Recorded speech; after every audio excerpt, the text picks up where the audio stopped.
On va prendre la corde du bélier du sacrifice d'Yitzhak, pas de faire le chauffard. La date, c'est pas la date de la naissance de Yitzhak. Ah, alors, c'est pas exactement la naissance. 25 Elul. C'est toujours à Pessah. Pessah que Yitzhak il est né, mais quand est-ce qu'il a été conçu? Donc on nous rappelle que c'est la nuit de Rosh Hashanah que Sarah, Rachel et Hana ont conçu. C'est pour cela qu'on cite Hachem, Pakad et Sarah pour rappeler cette chose-là. Alors vous avez compris que ce n'est pas un hasard. La conception d'Yitzhak, Rosh Hashanah. Yitzhak, c'est Midat Hadin. Il est conçu, c'est-à-dire il commence à apparaître dans le monde, on va dire, à Rosh Hashanah. Donc c'est pas anodin. Donc on lit cette phase-là. Donc Hachem a eu, donc Sarah elle a eu un enfant, Yitzhak, et jusqu'à Vayehi Achar Adarim, jusqu'à Akedat Yitzhak. C'est la lecture. Ve'im Shabbat, Korim Bo Shiva. Si c'est Shabbat, on fait 7 montées. Ou Maftir, Koré, Basheni, Parashat Pinchas. Le Maftir, il dit Parashat Pinchas, vous savez, comme d'habitude, les korbanot dans Parashat Pinchas. Ou Bachodesh Hashvi, ou Maftir, Vayehi Achar Adarim, Ve'ad Yarem Kan Mishicho. La Haftara, vous la trouverez dans les Sidurim. Yesh Mekomot, Shenoagim, Likrot Atokea, Miminyan Achamisha, Olim, Sefer Torah. Certains endroits, on a l'habitude de faire monter à la Torah le Tokea, celui qui sonne le chauffard. Dans certains endroits, il a priorité pour monter à la Torah. Dans certains endroits, dit le Rama. Ne Adam, Achabushim et Bet Asurim, En Mevim et Tzam Sefer Torah, Fil Borosh Hashanah ve Yom Kippourim. Alors là, c'est une halakha qui est pas évidente. A-t-on le droit de déplacer un Sefer Torah pour lire pour des prisonniers? On nous dit, même à Rosh Hashanah et Kippour, on ne déplace pas un Sefer Torah pour leur lire. Pourquoi? Parce que l'halakha, vous le savez, on est un petit peu aujourd'hui un peu léger là-dessus. On déplace un Sefer Torah pour un oui, pour un non. Et en fait, à l'époque, et j'ai même entendu que la Rizal, il n'aurait pas accepté qu'on déplace un Sefer Torah pour lire chez lui. Pourquoi? Kavod du Sefer Torah.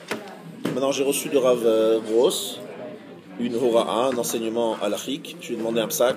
Il m'a dit, si tu me fais une boîte à la mesure du Sefer Torah et que tu prends le Sefer Torah et tu le mets directement dans la boîte, et après cette boîte-là, tu la déplaces et tu la poses chez toi, tu la poses dans un hôtel, tu la poses... Il dit, il n'y a pas de problème. Le problème, c'est de déplacer le Sefer Torah, de sortir de sa boîte. Et si tu le mets dans une autre boîte, ça veut dire en fait tu ne déplaces pas le Sefer Torah, tu déplaces sa boîte. C'est qu'en fait, on considère que le Sefer Torah, il est toujours dans quelque chose de kavua, de bien définir et bien consacré. Donc ici, au Beth Amidrash, on a fait une boîte, sur mesure, dans laquelle on met le Sefer Torah pour le déplacer, tout simplement. Et vous savez peut-être que vous avez vu dans les films de la dernière guerre de Gaza, vous avez peut-être vu, ils avaient des sacs à dos dans lesquels il y avait des petits siffrets Torah, dans un sac à dos sur mesure. Et donc là aussi, c'est la même chose. Le sac à dos, c'est comme une boîte. Et ça reste là-bas. On peut le déplacer. Voilà. Malin ben Kriyat HaTorah. Alors c'est ce qu'on a dit ce matin. Dit Kriyat Shofar fait la mila entre Kriyat HaTorah et la sonnerie du Shofar. On a expliqué ce matin pourquoi. Birkat HaShofar, tzarich litkua me'omad. La bénédiction du Shofar, il faut la faire debout. Alors, ça veut dire quoi? Qui doit être debout? Alors, c'est celui qui sonne. C'est la fameuse. Tout le monde est assis normalement. Les gens sont assis, non? On va sonner le chauffard. Qui est debout? Celui qui sonne. Pourquoi est-ce qu'il doit être debout, celui qui sonne? Est-ce que tu sais, Rabbi Youssef, c'est une question à poser à tes enfants. Je sais pas, tu vas le roi, tu faire un petit peu. T'es debout, t'es pas assis. Non, c'est pas comme ça. C'est pas comme ça. Diffusion du son, non? Alors. Pardon? Non, c'est une dracha. Yom Trua, Yeh Lachem. Yom Teruah, Yeh Lachem. Et il y a le final, Mi Lachem de Gaber Omer. On fait ce qu'on appelle une Zera Shava. Le mot Lachem est écrit à propos du chauffard. Le mot Lachem est écrit à propos de la Tzirata Omer, Chermesh Bakama. Atikri Bakoma, et la Bakoma. Ça veut dire qu'on déduit du Tzirata Omer. Non, pas double rebond, un seul. Sirat HaOmer, ça doit se faire debout. C'est Kama et la Koma. C'est vrai. On met en rapport lachem, lachem, les deux mots qui sont analogues, qui sont les mêmes mots, pardon, les mêmes mots, on fait la Gzera Shava, et donc on apprend de là-bas qu'il faut être debout lorsqu'on fait la sonnerie du shofar. Mais qui doit être debout? Celui qui sonne. Celui qui sonne doit être debout. Et ceux qui écoutent, vous savez qu'il y a un usage sfara d'être assis, l'usage ashkenaz c'est d'être debout. Assis aux premières et debout au deuxième. En tout cas, debout au deuxième, d'après tout le monde. Alors, maintenant, lui, il explique, au nom du Magen Avraham, Bedi Avad, a posteriori, Af imtaka meyushav legamre yatsa. Même s'il a sonné assis entièrement, il les quitte. Pourquoi il les quitte? Dikra asmarta be'almahu ul katrila. Le verset n'est qu'une asmarta, c'est-à-dire un appui, mais non pas une dracha à 100%. Donc, à la chalemaase, a priori, debout, a posteriori, si on était assis, on les quitte quand même. D'accord? Très clair. Alors, pourquoi est-ce qu'on fait la tkiya à l'endroit où on lit? Comme chez Corinne. Pourquoi est-ce qu'on fait à la bima? Pourquoi est-ce qu'on le fait au centre, là où l'endroit où on lit le Sefer Torah? C'est à cet endroit-là qu'on sonne le shofar. Est-ce que c'est anodin? Non, c'est pas anodin. Il y a une raison. Vous savez pourquoi? Non. כדי שזכות התורה יגד עלינו לעלות זיכרוננו לפניו לטובה. Le mérite de la Torah nous aide à faire monter notre souvenir, parce que le sonnerie du shofar, vous savez très bien ce que c'est. C'est le moment où on dit à Kadosh Baruch Hu, juge-nous. Donc c'est un moment très très important. Donc autant mettre avec nous le maximum de mérite. Donc on est à côté du Sefer Torah, comme ça Kadosh Baruch Hu il nous envoie sa photo, il nous photographie à ce moment-là. D'accord? Et il nous voit qui ou quoi? Talit, bien sage, bien concentré, juste après avoir lu la Torah, à côté du Sefer Torah, dit oh là là, ça c'est des gens bien, je vais pas les faire disparaître, Chas v'Shalom. Et il nous donne une bonne année. Et comme je l'ai rappelé hier soir au Shiur, j'ai dit que Rav Galinsky, il y a quelques années, il m'avait dit qu'il avait fait un machal. À Kadosh Baruch Hu, il envoie des photographes et qui nous photographient pendant Rosh Hashanah et Kippour.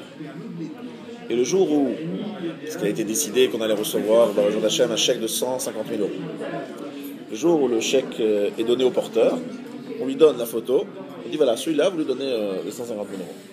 Bon, il redescend, il cherche, il a la photo, et il ne trouve pas. Donc il remonte au ciel, il dit à Kadosh Baruch Hu, il y a un problème, il n'est plus là, c'est bizarre. Ça veut dire quoi? Ça veut dire qu'en fait, quelque part, il faut ressembler à la photo. Alors mes maîtres, ils m'ont enseigné que pour ressembler à la photo, c'est pas nécessaire de changer à 100%. Ce serait l'idéal, de continuer à être comme au Rosh Hashanah toute l'année. Mais on va être quand même réaliste, c'est pas le commun des mortels qui arrive à faire ça. Il m'a dit, si tu prends quelque chose qui tient un an, même si c'est qu'une seule chose, tu ressembles à la photo. C'est un indice. Il y a un lien qui se fait avec la photo. Et si effectivement, après Rosh Hashanah Kippour, tu envoies tout balader, tu dis bah ça, on a fait semblant, on a pris le déguisement, maintenant on revient, on est normal, voilà. Maintenant on devient normal.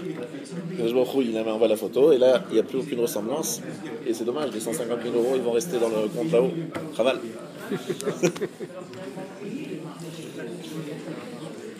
Ensuite, Kodem Shitka, avant de faire la tekiya, Yevarer, Lishmoa Kol Shofar, Vivarer Shechianu.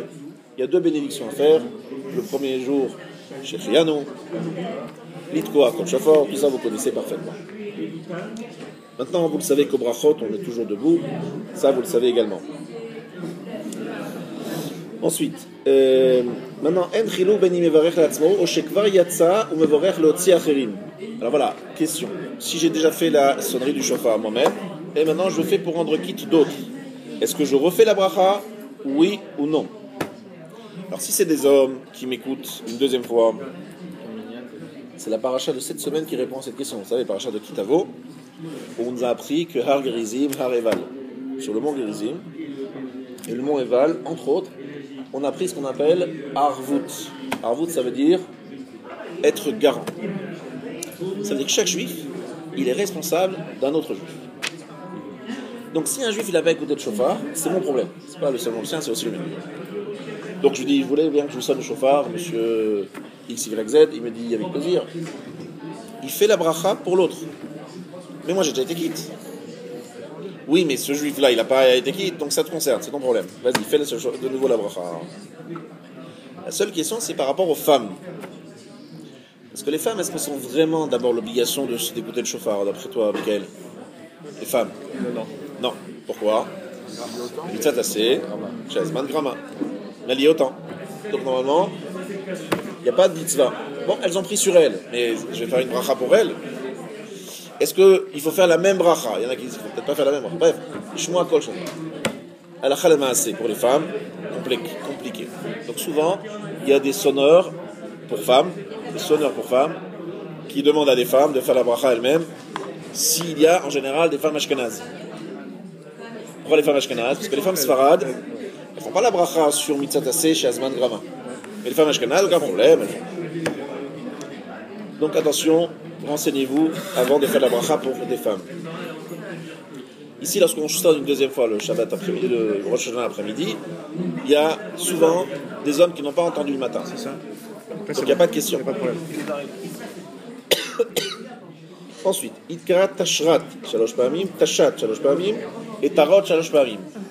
Vous connaissez tous le Seder et vous allez vous me rappeler pourquoi est-ce qu'on a un truc aussi bizarre. Allons-y. Parce qu'on ne sait pas exactement ce que voulait dire Tekia. Non, pas Tekia. Teroua. Voilà. C'est Teroua où il y a un écrit Teroua dans la Torah. Il y a un doux on ne sait pas ce que ça veut dire. Deuxième élément important, écrit 3 fois le mot Teroua dans Parashat, dans Yovel, c'est écrit aussi, et c'est écrit dans Rosh Hashanah. Donc on sait qu'il faut faire 3 fois. On sait qu'il faut faire une Teroua, mais on ne sait pas ce que c'est la Teroua. Alors comme on ne sait pas ce que c'est la Teroua, comme il y a 3 avis possibles, on fait toutes les combinaisons. Alors quels avis? Ce n'est pas des avis en fait. Ce sont des interprétations. Parce que le mot Teroua est traduit par Yebava dans le Kolos. Et le mot Yebava, ça veut dire quoi? Les pleurs. C'est pas la pluie, c'est pleurs. Mais d'où vous savez que Yebava c'est un pleur? Le Hana. Non. C'est pas de Hana. Non, Sisra. la mère de Sisra. Ah, la mère. Vateyabev aime Sisra. La mère de Sisra a Vateyabev. Elle ne voyait pas rentrer son fils. Elle savait qu'il était mort. Ou en tout cas, elle doutait qu'elle se doutait qu'il était mort. Alors, Vateyabev, c'est pas bavé, c'est sangloter. C'est vrai que ça ressemble à bavé, mais c'est sangloter.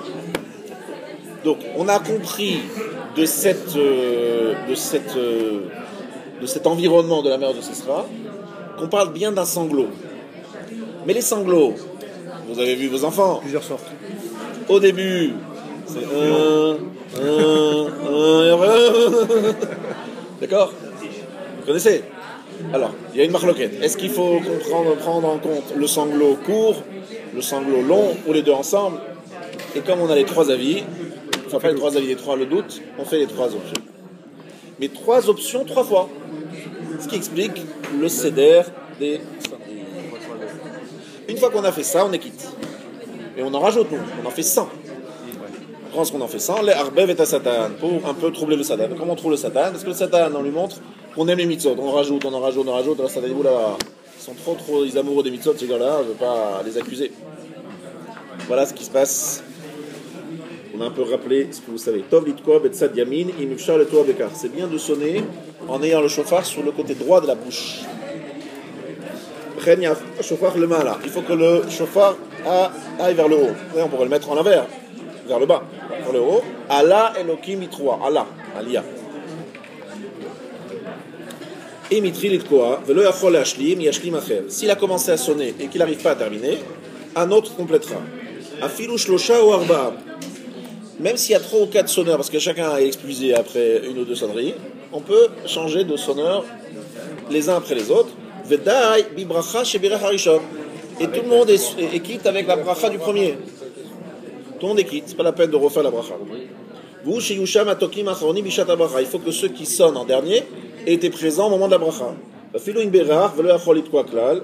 Hasheni tokia belo bracha velo avia bracha levatala. Même s'il a béni, il fait la bénédiction. Et il ne peut pas du tout sonner. Il commence, ça sort rien. Il n'y a rien qui sort. Qu'est-ce qu'il fait? C'est pas grave. Pourquoi c'est pas grave? Parce que la bracha, c'est pour tout le monde. Tout le monde est qui de la bracha. Donc même si le sonneur il n'arrive pas, il donne le chauffard à quelqu'un d'autre, et l'autre il sonne sur la base de cette bracha. Et c'est pas la peine de recommencer. Il doit être présent au moment où il y a la bracha. Mais il faut qu'il soit présent pour avoir écouté la bracha et être quitte. On est d'accord? Lo havia bracha levatala. C'est pas une bénédiction en vain du tout. Acher tokia velo shliach tzibur kedei shelo yitbalbel. Voilà. En général, on prend deux personnes distinctes. Le shliach tzibur et le tokia ne sont pas la même personne. Pourquoi shelo yitbalbel? Pour qu'il reste bien concentré. Et surtout que, voilà, il n'arrive pas à passer de l'un à l'autre, c'est difficile. On ne se rend pas compte combien c'est compliqué de sonner le cheval. Pour nous, sonnerie le cheval, ça a l'air simple. C'est vrai que les Chabad qui font ça pour énormément de gens chaque année, on a l'impression que c'est pour eux, c'est même... ça coule comme ça de source. Il y en a d'autres, je vois, lorsqu'ils sonnent, ils transpirent, ils tremblent, ils ont peur, ils n'arrivent pas, ils ne savent pas s'ils vont arriver, ils ont les boules graves. Mais c'est quoi? Soit tu sais ou tu sais pas, non? Non, semble-t-il que des fois on sait, et ça sort pas. Simplement. Pourquoi? Parce qu'il y a Emma de Tziboua, il y a la crainte, la peur, on a le trac. Donc c'est possible qu'on soit bien préparé, mais le jour même, total, avril. Moi je me rappelle, à Pognovitch, on était 1700, il y avait Rachar qui vérifiait la Tkia, qui lui donnait rien. Celui qui sonnait, je peux vous dire qu'il était en train de trembler. Il y avait 1700 Talmidei Chachamim qui vérifiaient chaque chose. Il était un peu tendu, quoi. Ouais, c'est pas évident. Et mon frère, il m'a dit qu'il a sonné pour un des Gdolei Hador, le Rav Binyamin Zilber, je ne sais pas si vous avez entendu parler, à Bétar. Il m'a dit aussi que ça met une pression, t'as peur, tu dis est-ce que je vais arriver, je vais pas arriver. C'est un Talmidei Chacham qui te vérifie, chaque chose, il fait refaire, machin. Bon. Ben, vous savez qu'il faut faire attention, hein. Est-ce que vous connaissez les halachot par exemple? Comment calculer le temps? Vous connaissez vous? Non. Par exemple, la tkiya. Quelle est sa longueur de la tkiya, monsieur Michael? 9 temps, que ça fasse 9 tissons. 9 tissons. Oui, mais à part ça, la longueur sur la montre. Alors en fait, d'abord, il faut savoir que la tkiya, elle doit être aussi longue que ce qui est au milieu. Que ce qui est au milieu, ça c'est clair. Donc si au milieu c'est Shvarim 3, c'est plus long que Shvarim 3. Donc pour le Tashrat, il faut que la Tkia soit plus longue pendant Tashrat que pendant Tachat ou Tara. Exactement. Donc la Tkia change en fonction des... La Tkia peut changer en fonction de ce qui est au milieu. Donc elle est plus longue au début. Elle peut être beaucoup plus longue, c'est pas grave. Plus courte, Il faut que le temps soit le même. c'est invalidé. Beaucoup plus longue, c'est pas grave. Non, c'est pas la peine c'est pas ça, que ce soit exact. Il faut qu'elle soit plus longue. Soit au minimum aussi longue que ce qu'il y aura au milieu. Ensuite, deuxième chose, les shvarim ne doivent pas devenir une tkiya. Parce que il y en a certains qui semblent s'oublier. Ouais, ça fait de la tkia. Ouais. Mais ils sont tellement longs dans leur shvarim que la shvarim c'est devenu une tkiya. Ils font 3 tkiyot au lieu de faire un shever, 3 shvarim. Il y a également deux avis sur le fait si shvarim et teroua, il faut les faire d'un seul souffle ou de deux souffles. Exactement. Du coup, pour faire les deux, on nous dit que dans les premières, il vaut mieux le faire d'un seul souffle et dans les deuxièmes, de deux souffles. Comme ça, on a fait tous les avis. Là, t'es pas qui? Shvarim teroua ou shvarim teroua. Vous avez compris? Bien. Et après, vous verrez qu'il y a des différences. En tout cas, tout ça, ça doit s'étudier, ça doit se travailler et ça doit être contrôlé. Et nous, par exemple, ici, on a une montre. Et on calcule combien de secondes il a fait ci, combien de secondes il a fait ça, pour pouvoir vérifier et contrôler.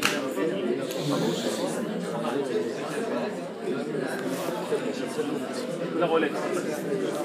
Non, mais la montre, comment vous la mettez en place à Rosh? Alors la montre, elle est avec les secondes qui tournent. C'est pas un stopper. C'est un chrono mécanique? C'est pas un stopper. Tu regardes les secondes. Ce qui est bien, c'est qu'avant de sonner, on fixe ensemble le nombre de secondes. Donc par exemple, tu dis, je te fais un signe, voilà, lui il est en train de sonner par exemple, je lui fais hop, il a compris qu'il faut s'arrêter. Il a fait le chiot. Parce que s'il s'oublie et qu'il fait trop haute, trop long, après la tkia elle va devoir rallonger. Ça va être épuisant. C'est ça. Et les shvarim. Combien de secondes là? Vous connaissez le nombre de secondes? Ah oui, mais chaque année je fais ça moi. Alors les tkiot les plus longues c'est entre 4 et 5 secondes. Et au milieu. Non, mais attention, au milieu il faut faire attention, parce qu'au milieu il faut que ça soit court. Shvarim et Troua, c'est moins de 5 secondes, moins de 4 secondes. Ah d'accord. Donc ceux qui te font stop, ça suffit, c'est pas la peine. C'est 1 seconde et demie. il y a un nombre de droits Non, c'est le temps. Il a dit 3 effectivement, mais c'est pas parce qu'il y en a 9 comme ça, comme il dit. Non, c'est le temps de dire 9. C'est pas le fait de dire 9 directement. On n'est pas en train de compter s'il y en a 9. En général, c'est une seconde, voilà. C'est une seconde et demie. Mitraillette. Et pendant une seconde et demie. En plus, il faut savoir souffler. Pas en plus, il faut commencer par savoir souffler avant de commencer à. Tu sais compter le temps, tu sais pas souffler. Bah écoute, je sais pas quel est le plus difficile, mais le temps, c'est quand même pas évident. Hein. Voilà, c'est de l'expérience, il faut un petit peu d'expérience et plutôt du. Voilà, il faut travailler avant. Vous savez pourquoi on n'a pas le droit à Shabbat de sonner le chauffard à Shabbat? Vas-y. Peur de le transporter. De le transporter à quelle occasion?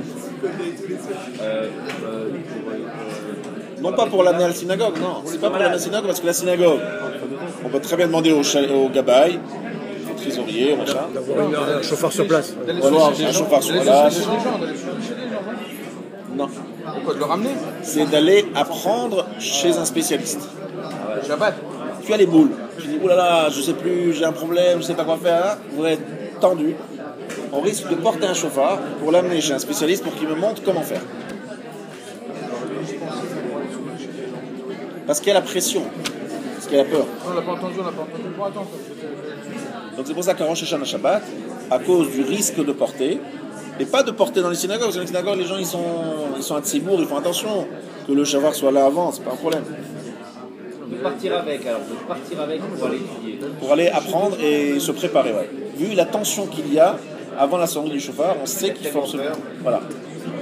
Ça sous-entend que si ce n'est pas Shabbat, on peut donc porter, il y a beaucoup de gens qui sont dans cette situation. Je sais pas s'il y en a beaucoup dans cette situation aujourd'hui, mais je sais qu'à l'époque, en tout cas, ils avaient peur. Ensuite, maintenant, si, dit le Shulchan Aruch, le Shaliach Tzibour est sûr qu'il va pouvoir recommencer cette fila sans problème, il peut faire cette fila et sonner le chauffard sans être perturbé, eh bien, qu'il le fasse.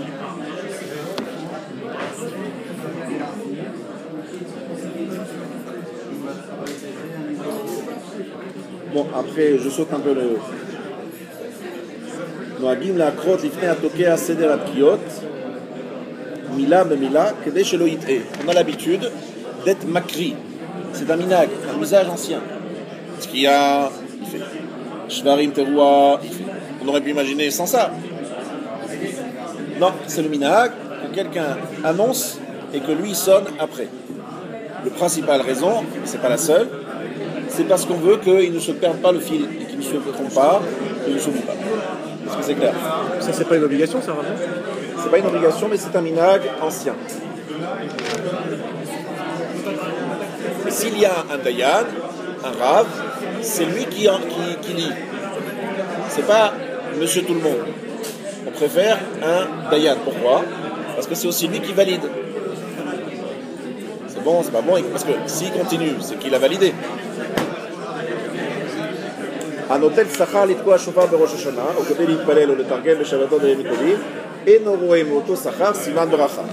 Ceux qui prend un salaire, de l'argent, pour sonner le chauffard à Rosh Hashanah, ou pour prier les fêtes ou Shabbat, ne voit pas de bénédiction de ce salaire. Qu'est-ce qui se passe pour toi? Pardon? Qu'est-ce qui se passe? Pas juste du Tokyo,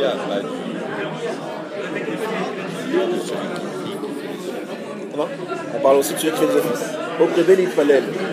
Anotel sachar l'itkoa, au kede l'itpalel, au letargem beshabbaton yom tovim, et non roé siman beracha. Il reprend l'argent, c'est pas interdit. Il faut juste que tu saches que ça sert à rien parce qu'il n'y a pas de bracha de cet argent. C'est quelque chose qu'il faut rappeler à certains chaliers tzibur. Et je suis sûr que vous allez vous en rappeler parce que c'est la siman 585 dans le Shulchan Aruch. Vous dites, vous demandez un salaire, à quoi ça va servir? Moi je vais vous donner de l'argent, vous n'aurez pas de bracha avec ça, dommage. C'est pas censé éviter les marloquettes? Non, encore une fois, t'as raison, mais ça peut-être éviter les marloquettes, mais c'est surtout parce que les gens ils demandent des sommes, c'est un travail, c'est un effort. Il y a beaucoup de gens qui demandent des grosses sommes. C'est pas des 10 000 euros, des 20 000 euros dans certains endroits. Non, on fait la fila. faire la tefila de Kippour, les vrais des ténors, je parle des ténors. Bah oui, c'est des Classique, c'est 4000, 5000. Ah bon? Un Kippour. C'est ce qui est demandé classique. C'est contradictoire avec ce que vous me dites quand même. Pardon? C'est contradictoire avec ce que vous me dites. C'est contradictoire. Mais c'est pas écrit que c'est assourd. C'est écrit qu'il n'y a pas de bracha. Donc lui, il prend et sans bracha. C'est ce que je te dis. En général. C'est ce que je te dis. Et si c'est. C'est pas interdit. Si c'est écrit à sourd, on n'aurait pas le droit de lui donner. Alors ce qu'ils font en général, c'est qu'ils font une fila avant et après. Tu vois, ils font genre, ils englobent d'autres filas dans la semaine pour dire moi je prends sur l'ensemble. Enfin, ça ne trompe que personne. Tout le monde sait que c'est pas du tout pour ça qu'on le paye. On le paye pour. Mais c'est vrai que c'est un travail. Aujourd'hui, c'est demandé, c'est l'usage, c'est comme ça, ça se demande, c'est une chose qui est répandue. Voilà. Shofar shel Rosh Hashanah, mitzvato beshel aïn. Le shofar de Rosh Hashanah, sa mitzvah, c'est d'être à partir de bélier. On prend la corne du bélier, vekafouf et. Kafouf, ça veut dire quoi? Pas droit, incurvé. Pourquoi? Parce que chez Rosh Hashanah, kama de kaïf inishtve, fait mal. Plus l'homme il se courbe, mieux c'est. C'est quoi se courber? Hein, c'est quoi se courber, Michael? Qu'est-ce que ça veut dire se courber ici? Regretter, c'est Soumission. Soumission à quel genre? Pas regret, soumission. Ça veut dire, à ce sens, voilà, il n'y a pas l'inverse de l'arrogance. Voilà. C'est le contraire, le contraire de l'arrogance, c'est ce qu'il faut faire. La soumission, être profil bas, tu vois, tu fais pas genre, viens, sûr de moi, dominateur, sûr de lui, non. Caïf fait, soumission. Qu'est-ce que la soumission exactement? Se soumettre réellement, c'est quoi? C'est Akadosh Baruch Hu, je sais que je ne mérite pas, je n'ai pas de réserve de mitzvot à faire valoir, j'ai pas entre guillemets, d'échec, de mérite suffisant pour ceci, je te demande de maintenant trina. Fais-moi un cadeau. 60 balles. Et si tu viens, tu dis voilà, j'ai fait, on dit monsieur, circuler. Caïf fait, Kafouf, courbé. C'est clair, messieurs? Alors, nous allons arrêter la partie à l'Afrique et nous allons passer à la partie à l'échaud. Si vous pouvez juste arrêter le.